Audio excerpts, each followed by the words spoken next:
Les caves profondes du massif central saharien nous racontent une histoire qui a commencé il y a plus de 6000 ans.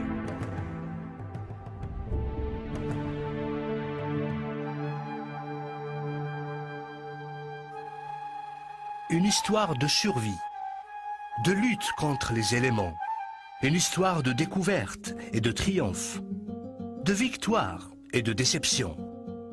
L'histoire d'un peuple qui a su capter l'essence de son identité, de la plier à volonté pour la protéger contre les menaces du temps.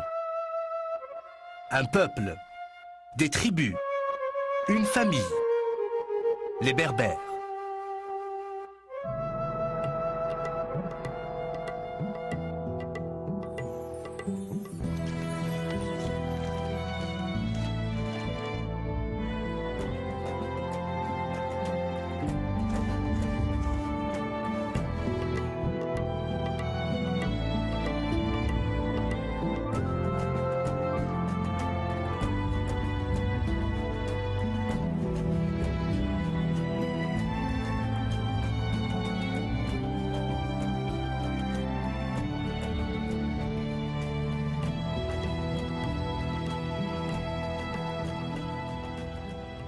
Nous ne savons toujours pas qui, dans l'histoire, a utilisé le terme berbère pour indiquer les populations indigènes d'Afrique du Nord.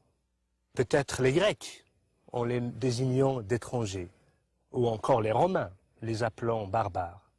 Ce que nous savons, c'est que chaque tribu portait et porte encore un nom propre à elle.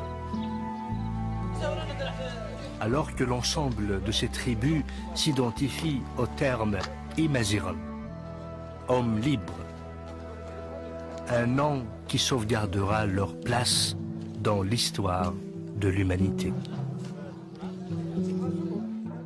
Les historiens sont confus sur les origines de ce peuple, si fier et si tenace.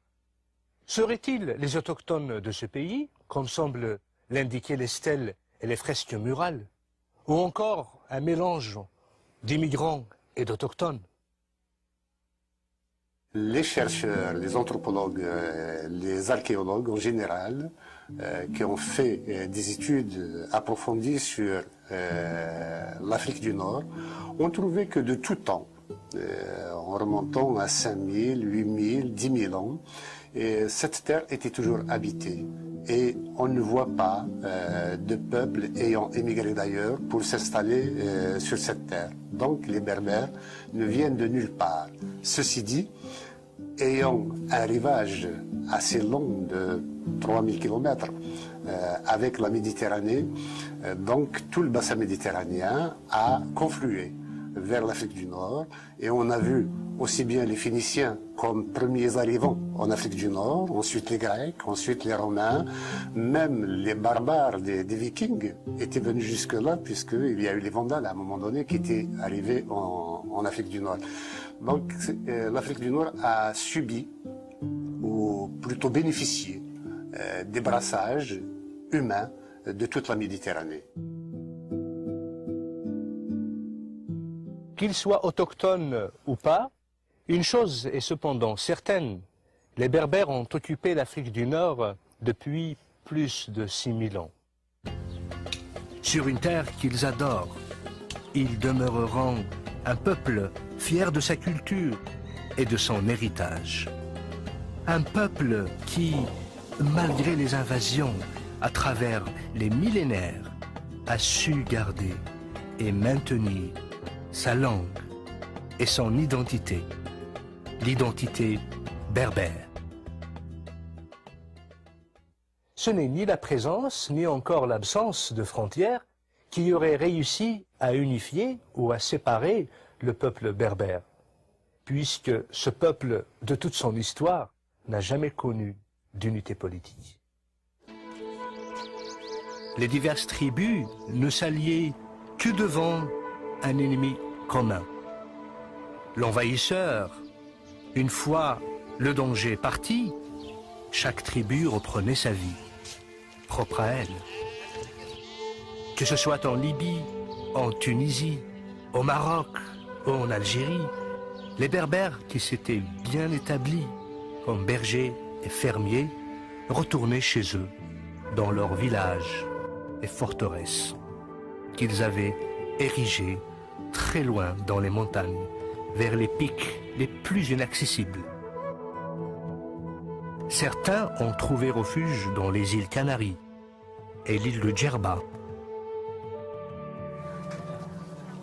Aujourd'hui, leurs descendants continuent à vivre dans ces régions lointaines.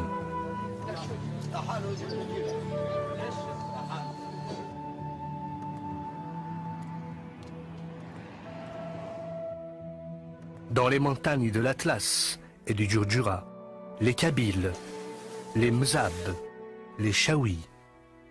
Au Maroc, les Berbères du Rif, les Chlah et les Souss.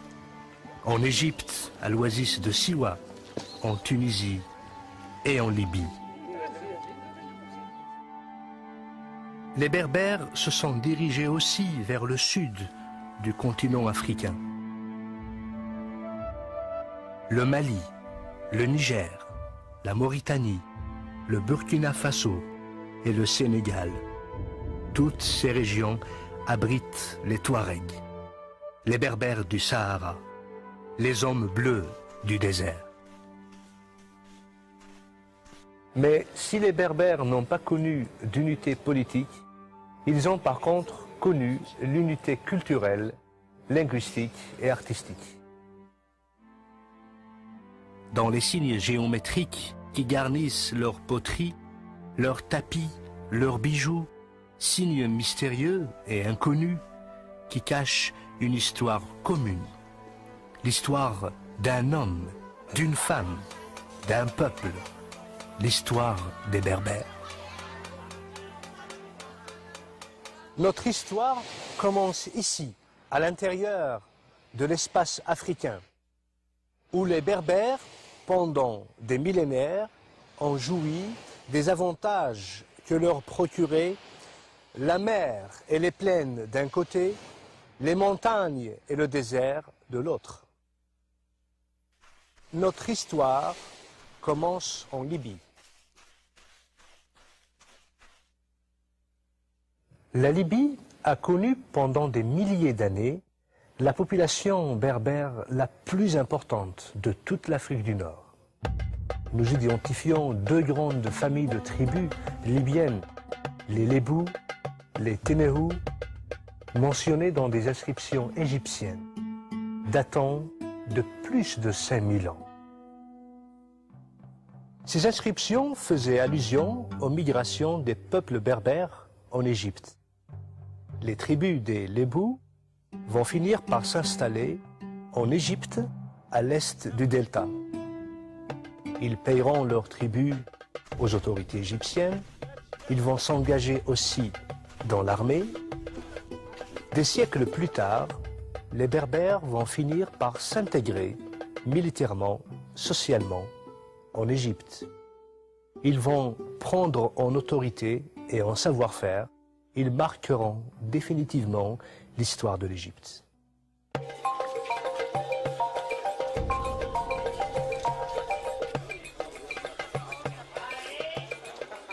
L'Égypte est aujourd'hui un pays cosmopolitain qui comprend une population urbaine et agricole.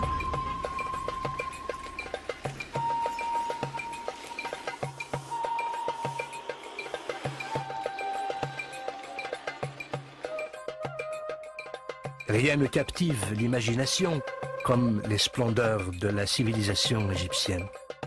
Les pyramides de Giza, gardées par le grand sphinx.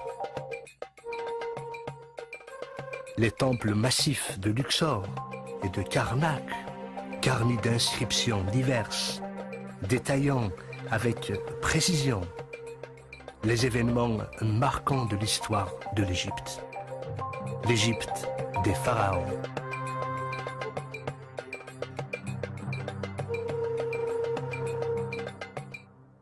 C'est grâce aux documents égyptiens anciens que les ancêtres des Berbères, installés à l'ouest du delta, nous sont connus. Il y a les Tehenou et les Temehou du 3e millénaire les Lebou et les Machewesh du 2e millénaire. Mais comment les Berbères ont-ils réussi à se constituer en véritable puissance, qui a même réussi au début du 1er millénaire à se rendre maître de l'Égypte?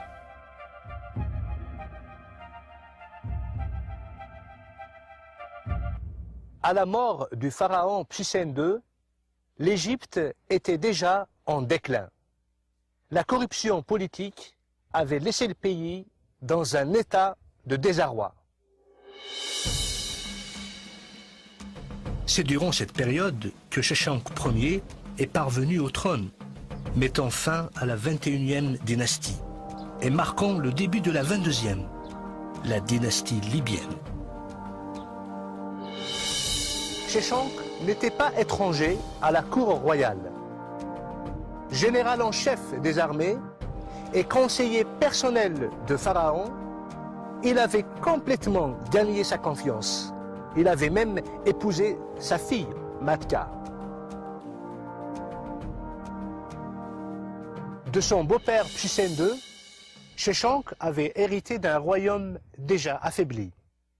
Mais Sheshonq n'était pas un homme à se laisser faire. Il a d'abord décidé de mettre les affaires du pays en ordre, en limitant l'influence des prêtres qui avaient abusé du pouvoir royal. Pour s'assurer de leur loyauté, il nomma son fils, Iyuput, comme grand prêtre d'Amon.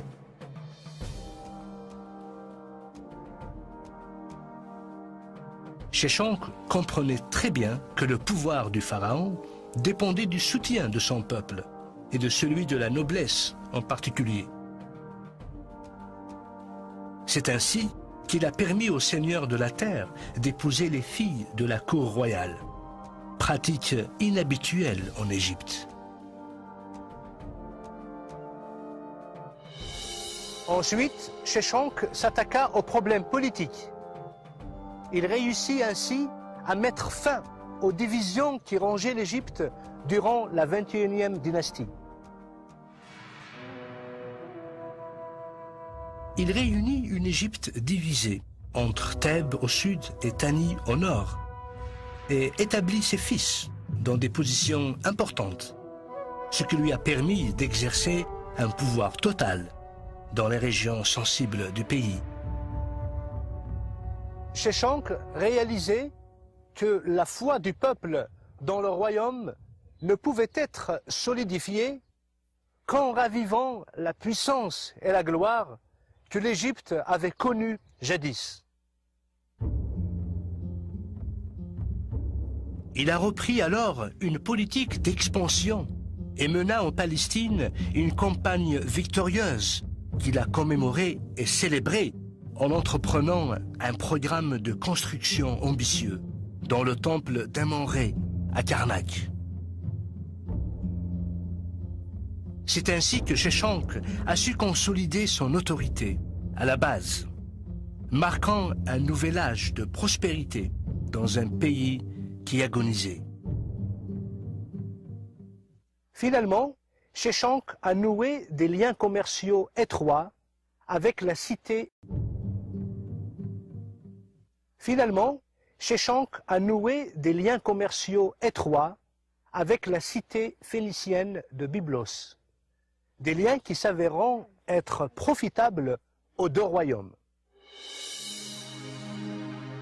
Sheshonq est mort en 924 avant Jésus-Christ, après un règne de 21 ans, laissant derrière lui un pays prospère. À ses funérailles, l'Égypte pleura la perte d'un de ses plus grands pharaons. Son fils, Osorkon, lui a succédé. Plusieurs autres rois ont honoré sa mémoire en adoptant son nom. On se souviendra toujours de Sheshonq comme étant le roi qui a aidé l'Égypte à retrouver sa gloire et sa stabilité.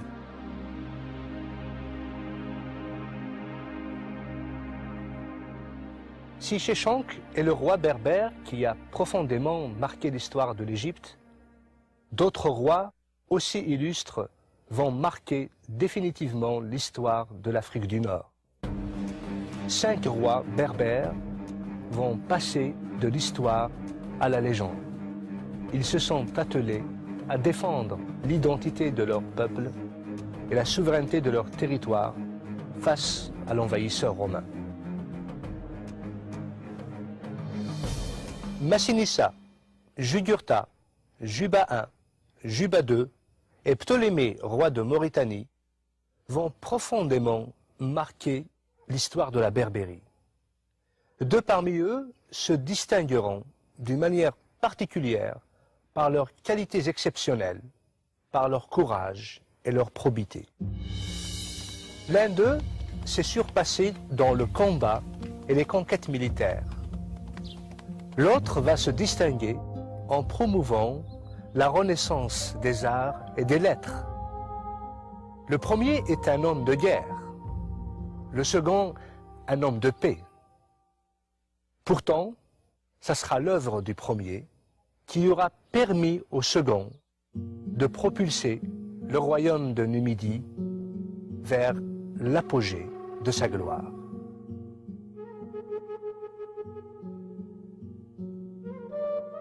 Je me trouve aujourd'hui dans la ville de Carthage.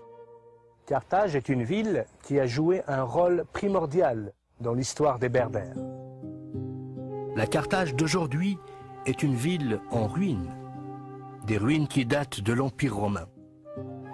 Mais la vraie ville de Carthage, la Carthage phénicienne, est ensevelie sous les décombres romaines. Pourquoi? Parce que pendant 4 siècles, Carthage avait défié la puissance de Rome.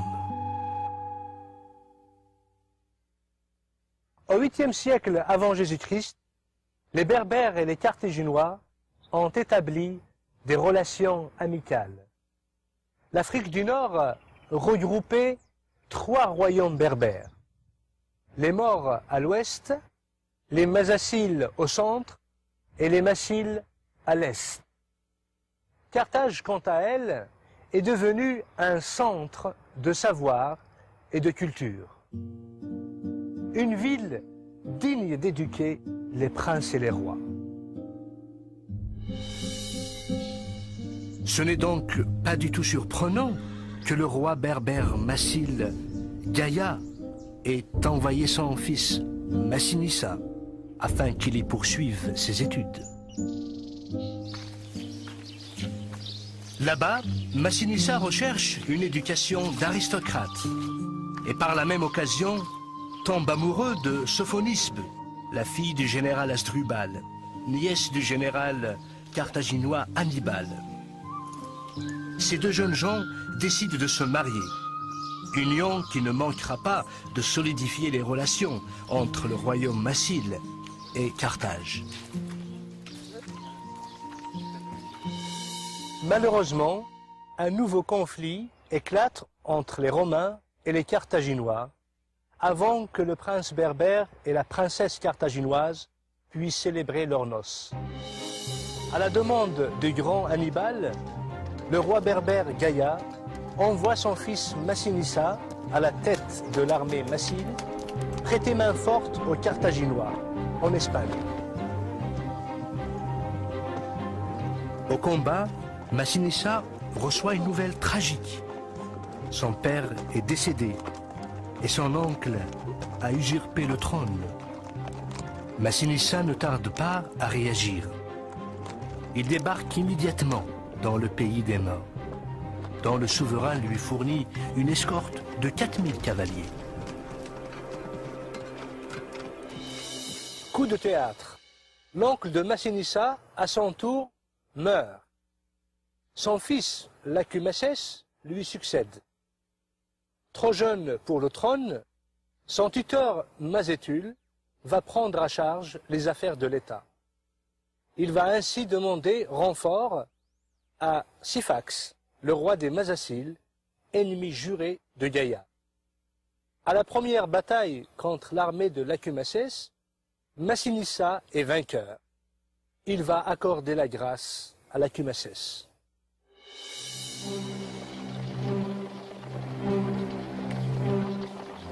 Cependant, les renforts de Syphax arrivent. Battu et blessé, Massinissa fuit en se jetant dans une rivière. Le croyant mort, Syphax arrête la poursuite. À peine rétabli, Massinissa repart à la conquête de son royaume. En apprenant que le roi est toujours vivant, les Berbères s'unissent à lui. Déçu par l'indifférence des Carthaginois à la mort de son père et craignant pour le sort de son peuple, Massinissa décide de tourner le dos à des siècles de conflits avec Rome et il lui tend la main. Dans un acte de vengeance, Syphax rentre alors à Carthage et obtient la main de la princesse Sophonobie. Finalement, en 203 avant Jésus-Christ, Massinissa finit par vaincre et capturer Syphax. Il s'empresse aussitôt de se rendre à Cirta, où il retrouve sa bien-aimée. Il lui promet de la sauvegarder du sort réservé aux prisonniers des Romains. Pour ce faire, il décide de l'épouser. Cependant, le général romain Scipion ne fléchit pas. La reine Massaécile doit être remise aux Romains. Fidèle à sa promesse, Massinissa lui ramène alors un breuvage empoisonné qu'elle n'hésite pas à boire.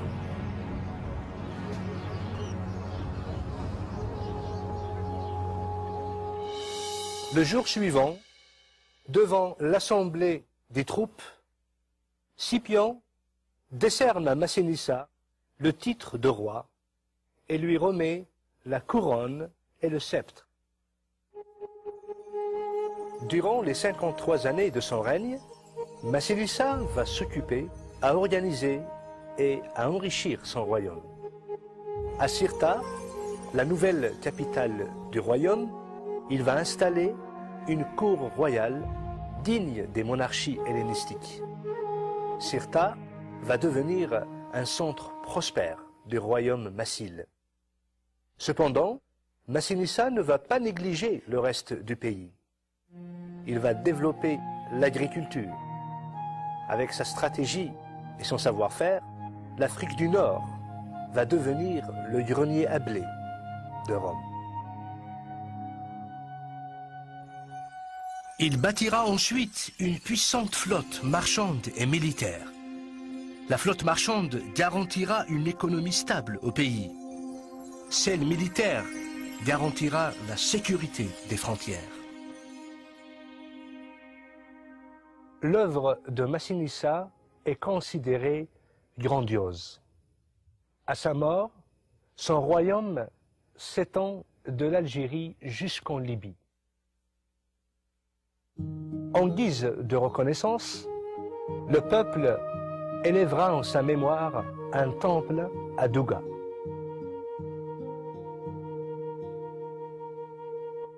Le choix de Massinissa s'est révélé judicieux. Au printemps de l'année 146 avant Jésus-Christ, après sa victoire finale contre Carthage, Rome s'est installée en Afrique. Sur les ordres de Scipion, Carthage, la ville la plus prestigieuse d'Afrique du Nord, a été complètement détruite. Ses murs rasés, sa population exterminée, son héritage effacé à jamais. Déclaré par les Romains, interdit aux hommes pour l'éternité. Cependant, l'essence de Carthage ne mourra pas. C'est pourquoi les Romains ont décidé d'annexer les territoires qu'elle dominait. C'est ainsi que Rome va prendre possession de ces terres fertiles pour y implanter des colonies. Un siècle plus tard, les Romains auront fondé la grande province de l'Afrique. Si l'histoire se souviendra toujours de Massinissa comme étant guerrier et roi légendaire qui a apporté à son peuple la stabilité et la prospérité, Juba II, lui, sera reconnu comme étant le roi berbère qui a donné à son peuple son âge d'or. Mais comment se fait-il un orphelin de 4 ans a su gagner la confiance et le respect de Rome, l'admiration des Grecs et l'adulation de son propre peuple? C'est à la mort prématurée de Juba I, roi de Numidie, que Jules César rentre à Rome avec le jeune prince Juba II et charge sa nièce Octavie de l'élever. À Rome, et sous l'œil vigilant d'Octavie, le petit prince berbère reçoit l'éducation de la grande noblesse romaine. Ce faisant, Juba découvre une aptitude exceptionnelle à l'étude. Après l'assassinat de Jules César, le frère d'Octavie devient le protecteur du jeune prince. Juba II, à l'âge de 15 ans, revêt la toge du citoyen romain. Juba ne tardera pas à combattre aux côtés d'Octave. Il participera d'ailleurs à la fameuse bataille d'Actium, où la reine d'Égypte Cléopâtre et le général romain Marc-Antoine seront vaincus. Marc-Antoine étant l'ancien époux d'Octavie. Le couple vaincu préférera le suicide à la honte d'être pris prisonnier. Désormais, seul maître de l'Empire et amplement conscient des difficultés que provoquerait pour Rome le maintien de l'Afrique du Nord sous son joug, mais aussi tellement confiant dans la loyauté et la fidélité de Juba II, Octave Auguste va concéder à Juba II le royaume de Mauritanie. Juba II, une fois installé sur le royaume de la Mauritanie et à la ville de Yol, la côte occidentale de l'Algérie actuelle, il rebaptisera cette ville du nom de Césarée, en hommage au nouveau César, Octave Auguste. Sous le règne de Juba, Césarée deviendra une superbe ville et une plaque tournante du commerce et de la culture méditerranéen. Juba II y bâtira aussi des jardins, des temples et des amphithéâtres.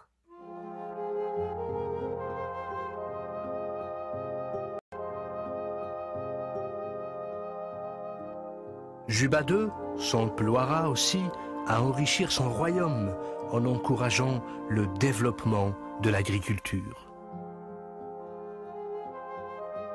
La Mauritanie ne tardera pas à devenir un véritable grenier à blé en fournissant les 2/3 des besoins en blé de Rome, ce qui lui apportera aussi de considérables revenus.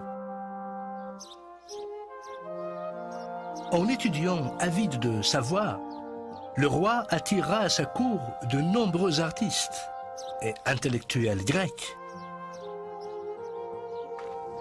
tandis que les uns lui orneront le palais de superbes sculptures, les autres lui vendront des manuscrits rares collectés dans le monde entier.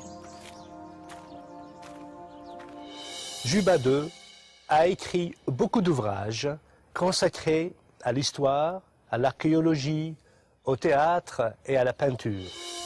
À l'instar des Grecs qui, en guise d'admiration, ont placé son buste à la bibliothèque d'Athènes, nous aussi, nous ne pouvons que rendre hommage à ce grand roi berbère pour sa curiosité intellectuelle.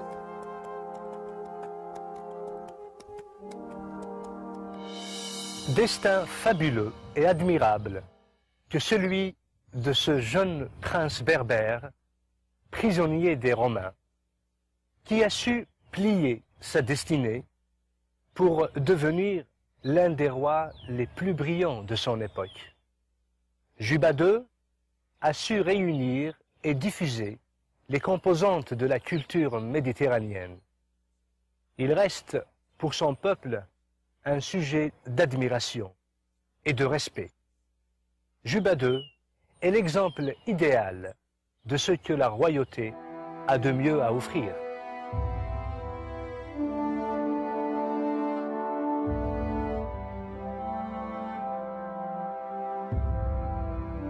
Avec la présence romaine en Afrique du Nord, le christianisme atteint les populations berbères pour jouer un rôle majeur dans leur histoire. Cependant, les Romains ne tolèrent pas la foi chrétienne. Ils considèrent cela comme une menace à la stabilité de l'Empire.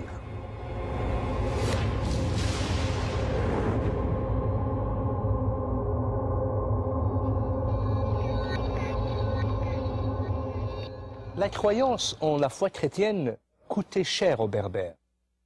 Persécutés, torturés à mort, les Berbères comparaissaient quasiment tous les jours devant les tribunaux romains. Décapités, livrés dans les amphithéâtres aux bêtes féroces, brûlés, crucifiés. Malgré tout, les Berbères chrétiens sont restés fermes dans leur foi. La souffrance et la torture ont ouvert grand les portes à un réveil accompagné d'une grande détermination à tenir ferme. Ainsi, les Berbères ne vont pas uniquement donner un grand nombre de martyrs à la foi chrétienne, mais aussi la crème des philosophes et des penseurs qui vont par la suite consolider la chrétienté et défendre la foi face aux persécuteurs et face aux hérésies.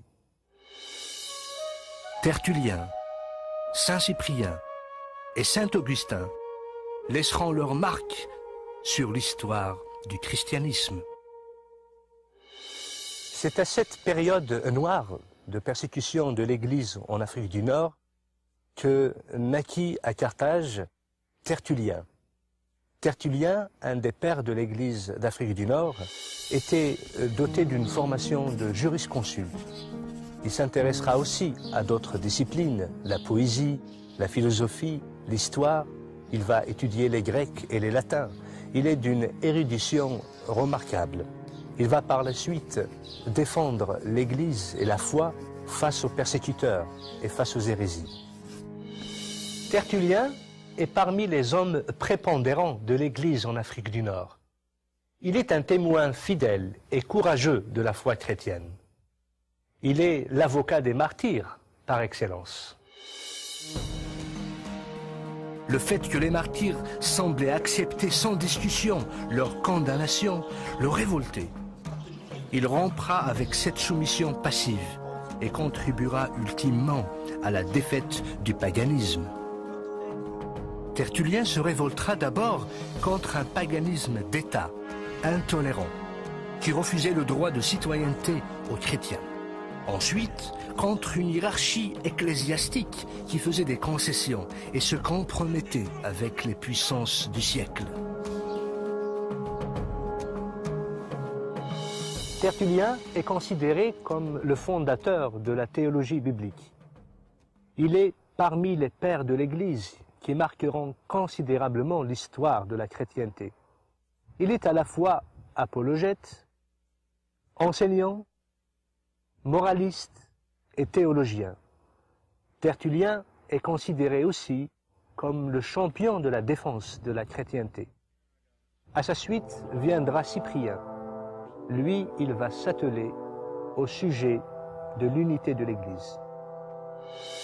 Cyprien est issu d'une famille de la haute bourgeoisie carthaginoise. Enfant de païen, il défendait l'idolâtrie.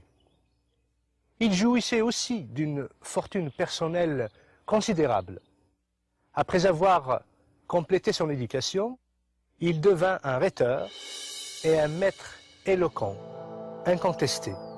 Sa renommée grandit dans la cité carthaginoise. Il est aussi un avocat de métier. Cyprien de Carthage mena une vie de très haut niveau. Il aimait les luxes et les plaisirs de la vie. Il entretenait des relations d'amitié avec la plupart des notables de Carthage, avec lesquels il gardera fidélité pour longtemps.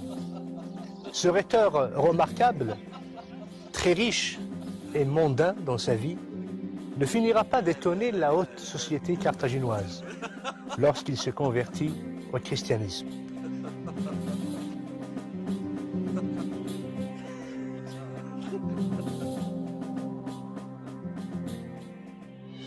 Une fois converti, Cyprien va distribuer toutes ses richesses aux pauvres. Dans un de ses traités, Saint Cyprien explique sa conversion. J'errais à l'aveugle dans les ténèbres de la nuit. Je flottais à la dérive, ignorant de ma vie, étranger à la vérité et à la lumière. Cyprien est élu évêque de l'église de Carthage. Il prendra ainsi la charge de l'église et occupera une place de prééminence dans l'ensemble de l'église d'Afrique. Cyprien va aussi publier son fameux traité sur l'unité de l'église, un de ses ouvrages qui exercera une profonde influence sur l'ensemble de l'église de l'Afrique. En 258, Cyprien, évêque de Carthage, sera arrêté et condamné à mort. Un nouveau nom s'ajoutera à la liste des martyrs de l'Église.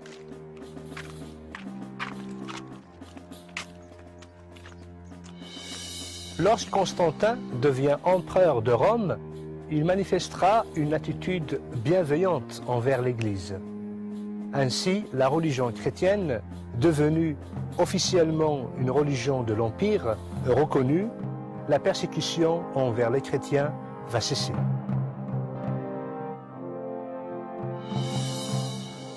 De toutes les figures éminentes de l'Église berbère, un homme se distinguera parmi tous les autres, Saint Augustin d'Hippone, le père de l'Église chrétienne par excellence. Né à Tagaste, en Algérie, au sud du port d'Hippone, il passe une enfance heureuse. Plus tard, il se rappellera de l'extraordinaire lumière africaine. Cette lumière inonde tout ce que nous voyons, se glisse partout où la découvre le jour. Elle me pénètre de 1000 manières. Élève studieux, Augustin poursuivra ses premières études à Tagaste, jusqu'à l'âge de 16 ans. Sa mère, qui est une fervente chrétienne, voudrait pour lui une formation chrétienne. Son père, qui est un propriétaire terrien et païen de tradition, rêvait pour son fils d'une formation de rhéteur ou d'avocat. À l'âge de 17 ans, Augustin se retrouve à Carthage pour une durée de près de 12 années, où d'abord il est étudiant, par la suite professeur. En 383, saint Augustin s'établit à Rome. Par la suite, il obtient un poste de rhéteur à Milan. Ce n'est que là-bas, à la lecture d'une des épîtres de l'apôtre Paul du Nouveau Testament, que Augustin se sent un appelé à une autre vie, une autre destinée. Élaborant ses dialogues philosophiques, saint Augustin poursuivra sa marche sur les sentiers de la vérité. Un an plus tard, il est baptisé à Milan. Cet heureux événement marquera pour lui l'engagement à la vie parfaite. C'est ainsi qu'il condamnera désormais sa vie antérieure. Quelque temps plus tard, Augustin va perdre d'abord sa mère, ensuite son fils, des coups durs et successifs qui le marqueront brutalement. Par la suite, une fois installé à Tagaste, Augustin va renoncer à tous ses biens et à sa vie antérieure pour servir désormais Dieu. Appelé comme prêtre au service de l'Église, saint Augustin finira par devenir l'évêque de l'Église d'Hippone. À sa mort, saint Augustin laissera une œuvre littéraire monumentale d'environ 93 ouvrages, répertoriés dans un ensemble de 252 livres. La joie, c'est le fait que l'homme connaisse la vérité. Augustin a donné l'occasion à tous ceux d'Afrique du Nord de le réaliser. Il était en Algérie et ensuite il est allé à Carthage pour enseigner la rhétorique. Dans toutes les étapes de sa vie, il disait que la vérité est disponible pour tout le monde. Connaître le Seigneur, c'est cela la vérité que chacun doit rechercher. Ensuite, il dit quelque chose de très important, le fait que le bonheur est de vivre en harmonie avec ce qui relève de son être intérieur. Où se trouve la sagesse? La sagesse est à l'intérieur de soi. La sagesse se trouve dans l'être profond intérieur.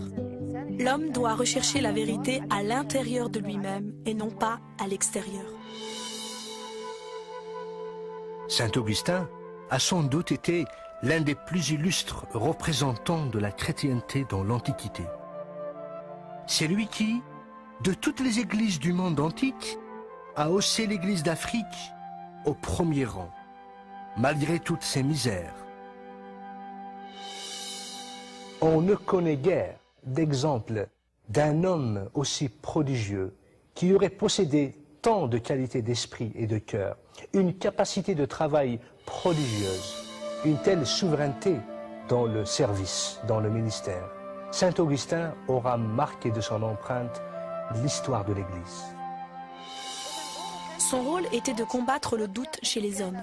Il voulait leur dire que la vérité existe. Contrairement à ce que disaient les néoplatoniciens qui pensaient que ce ne servait à rien de connaître la vérité et que personne ne pourra la découvrir. Lui, il va donner l'opportunité et l'espoir que les hommes pourront trouver la vérité s'ils la cherchent avec persévérance.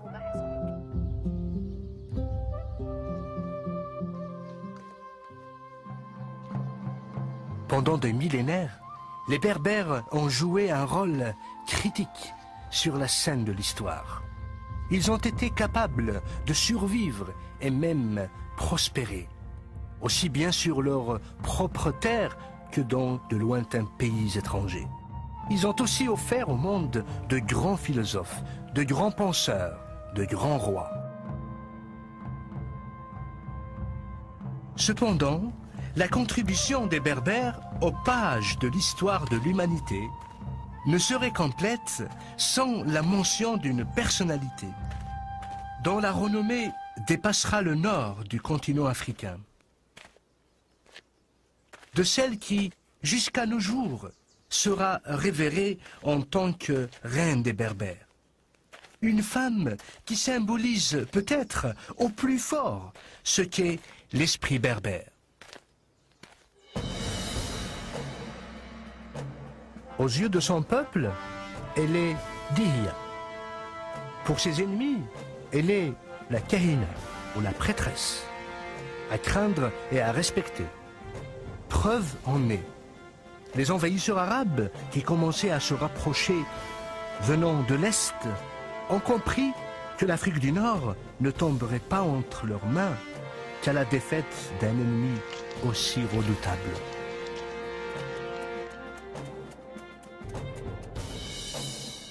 Au début du 7e siècle, le roi Tabet a régné sur la tribu des Ijarawen à l'est de l'Algérie, dans les montagnes des Aurès. Sous son règne, le royaume a connu la paix et la prospérité. Le peuple attend avec impatience la naissance de l'héritier du trône. Un vœu qui sera bientôt exaucé. Malheureusement, l'apparition d'une nouvelle vie en cause la perte d'une autre. La reine vient de mourir en accouchant. Le roi apprend qu'il est le père d'une petite fille, mais qu'il a aussi perdu sa bien-aimée. En portant ce bébé si délicat entre ses bras, il ne pouvait pas connaître le rôle crucial qu'allait jouer cette princesse dans l'histoire de son peuple. Dihya reçoit une éducation digne des plus grands princes. Douée d'une grande intelligence, elle apprend à monter à cheval et à combattre. Papa! Tous les membres de la tribu savent qu'elle pourra facilement devenir une adversaire redoutable dans les batailles. Bientôt, elle connaît chaque coin, chaque arbre du massif de l'Aurès. une qualité qui lui sera très utile lorsqu'elle sera devenue une guerrière redoutée.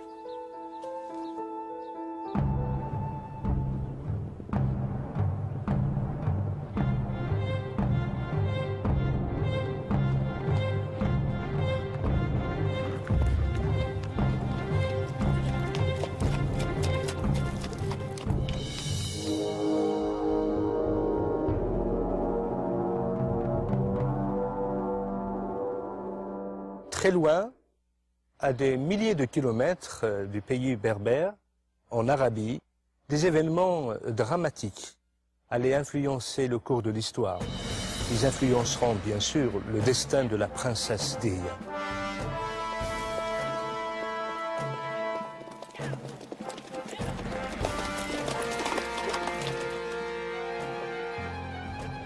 Avec l'apparition de l'islam, les Arabes commencent la conquête de l'Ouest.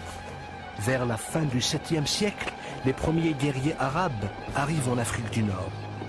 L'Égypte d'abord tombe entre leurs mains, puis la Libye, suivie de la Tunisie.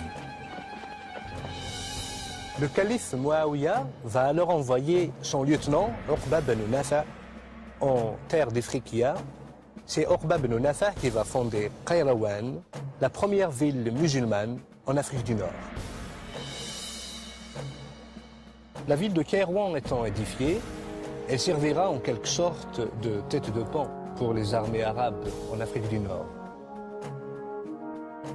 Les armées byzantines étant disséminées le long de la côte de la Méditerranée, Uqba ibn Nafa préféra pour atteindre le pays traverser les hauts plateaux. Sauf que il fera face à une résistance farouche de la part des Berbères. Cette résistance est dirigée par Koseila, un chef berbère, qui règne sur la tribu des Iraouibn. Après de nombreux combats qu'il perdra, Uqba tombe en disgrâce et retourne en Arabie.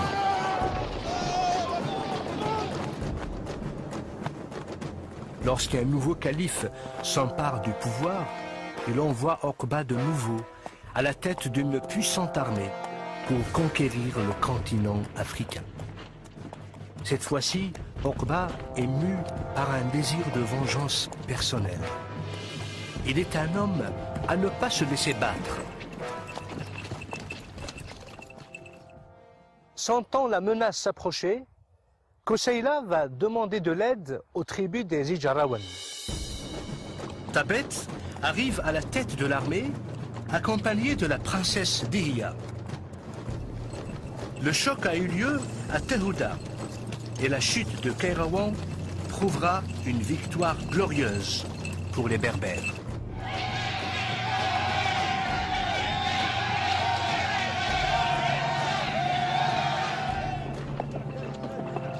Mais l'armée arabe attaque de nouveau, sous Zuhair. Koseila et Dihya se battent farouchement à la tête de leur armée.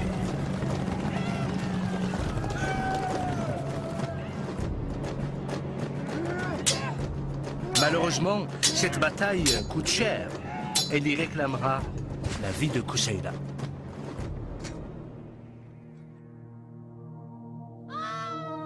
Comprenant que leur chef est mort, les cavaliers se rallient autour de Dihya.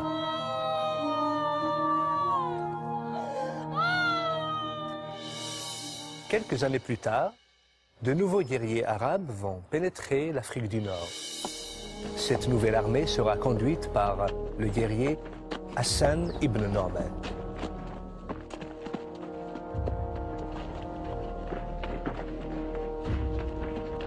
Les armées arabes vont reprendre la ville de Kairouan. Ils vont aussi s'accaparer de Carthage. La chute de cette cité annonce définitivement la fin de la présence des Byzantins à Carthage. Une nouvelle ville va être édifiée. C'est la ville de Tunis. Maître de la côte, Norman porte ses regards vers l'intérieur du pays, sur lequel règne une guerrière redoutable. Il sait que tant qu'il n'aura pas vaincu la Kahina il ne pourra jamais prétendre avoir conquis l'Ifriqiya.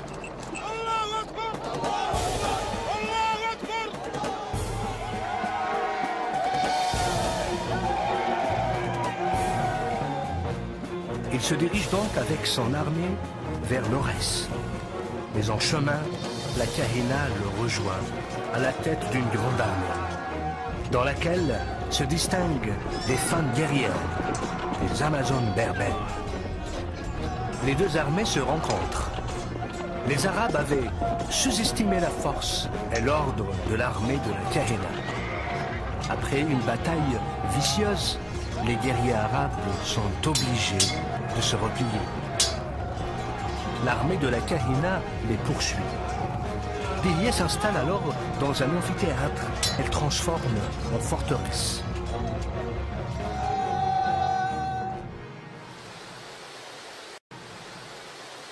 Cependant, l'armée arabe ne va pas tarder à revenir. Alors Kahina décide de mettre le pays à sac en poursuivant ce que l'on appelle une politique de terre brûlée, espérant ainsi que les Arabes la laisseraient tranquille. Ce que Kahina ne réalisait pas, c'est que l'ennemi n'avait pas uniquement pour objectif la conquête territoriale. Fatigué et mécontent, le peuple conteste ce qu'elle a fait. C'est alors que Hassan décide d'attaquer. Voyant que l'armée arabe est aux portes de la forteresse, Kahina demande aux tribus de se joindre à elle. Mais elle ne jouit plus autant du soutien de ses alliés. Et bon nombre de tribus refusent de s'unir à elle. La reine résiste pendant 2 semaines aux troupes qui attaquent la forteresse. Mais elle réalise qu'elle ne pourra pas tenir plus longtemps. Elle prend alors une décision. Elle ne veut plus que ses fidèles compagnons perdent leur vie pour une cause perdue.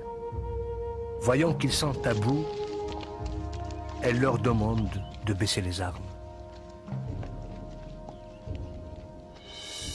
Les guerriers berbères ne veulent pas se rendre et refusent que leur reine se sacrifie pour eux. Néanmoins, avec la même obstination qui l'a poussé à combattre les armées arabes pendant des années, d'abord aux côtés de son père, par la suite aux côtés de Kousseïla, et finalement seule, elle réalise et comprend la nécessité du sacrifice. Dihya quitte seule la forteresse au petit matin, pour aller une dernière fois fouler le sol de son cher pays. Elle y trouve un puits pour y étancher sa soif.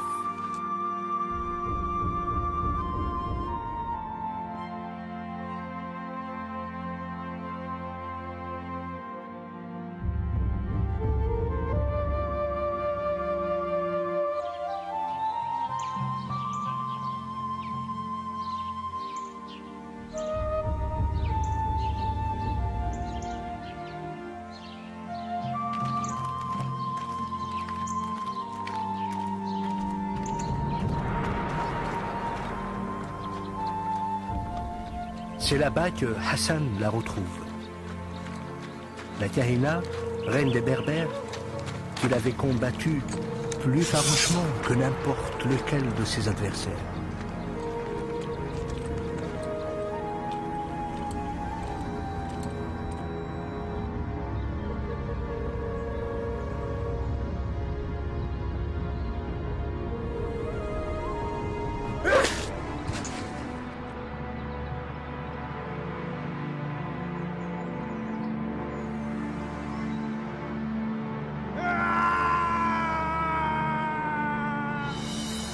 Ce jour-là, les Berbères pleureront la perte de leur reine bien-aimée.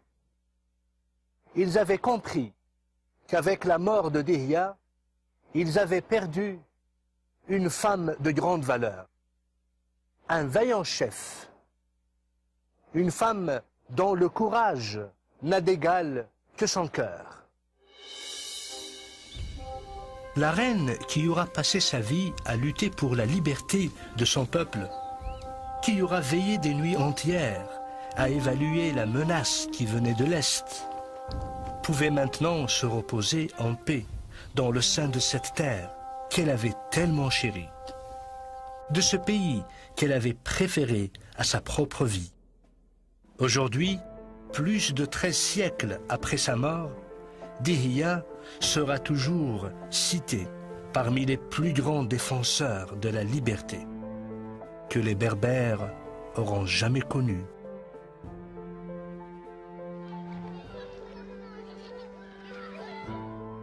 Malgré la victoire finale des Arabes, l'héritage de Dihya demeure vivant jusqu'à nos jours. Héritage qui s'exprime par la survie même du peuple berbère. Son désir persistant de maintenir son identité et sa culture. Sa langue, unique au monde. Ses symboles, ses dessins. Par tout ce qui fait de lui le peuple berbère. En émigrant dans un pays étranger, ils ont été facteurs de prospérité à la civilisation égyptienne. À travers la bravoure et les brillants stratagèmes de leur roi légendaire, ils ont survécu les terribles conséquences des guerres puniques, suivies de siècles de domination romaine. À la cause chrétienne, ils ont offert nombre de martyrs, sans pour autant abandonner leur foi. Sous la conduite d'une grande reine, ils se sont imposés comme un barrage de taille à l'envahisseur arabe. Kabyle, Chaoui, Mouzabit, Touareg, Chlah, Souss, Rifi, Chenois, Nfoussa, Djerbi, Zarawa, Siwi et Canari, que ce soit en Algérie, au Maroc, en Tunisie, en Libye et partout dans le Sahara d'Afrique, et même jusqu'aux îles Canaries. Les Berbères demeurent la preuve que les siècles et les millénaires ne pourront effacer une réalité primordiale. Le fait que les Berbères sont et demeureront toujours des hommes libres, Imazéron.